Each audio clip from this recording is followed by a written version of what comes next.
Ito, kukunin ba to? Ang next seafood dish natin, medyo mahalay raw ang itsura.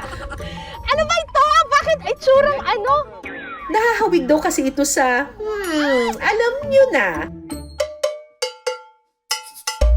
Sea cucumber ang tawag dito na karaniwang nahuhuli sa dagat at bakawan. Sinasabing aphrodisiac din ang mga sea cucumber, pero ano kaya ang lasa? Yan ang aalamin ni Claire. Kasama ko ngayon si Chef Wu. He is a Hong Kong national. And kasama natin ngayon ang operations manager na si Sir Eric Lim. How are you today? Yeah, I'm fine, yeah. I'm very happy to be here and I'm excited to learn this recipe.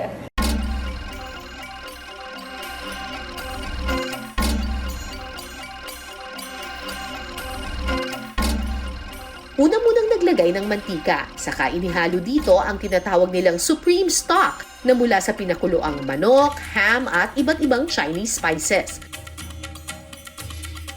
Pagkatapos, inilagay na ang half-cooked na sea cucumber. Pinakuloan ito sa loob ng 10 minuto. Well, nakikurious ako kasi parang nag-expand siya. Lumaki siya habang nagbo-boil. At para lumapot ang sauce, lalagyan ito ng cornstarch na tinunaw sa tubig. Titimplahan ito ng oyster sauce at sunod na idadagdag ang broccoli.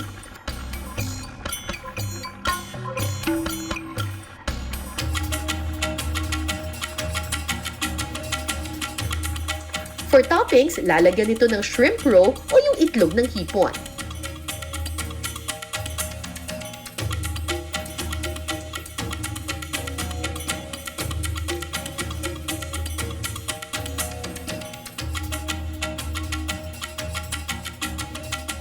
Excited na ako. So, ayan, titikman na natin.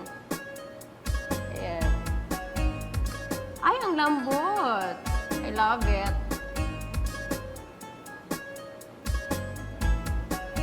Pero yung texture niya, para siyang, to describe it, parang tenga ng baboy yung texture niya. Pero sobrang sarap, guys.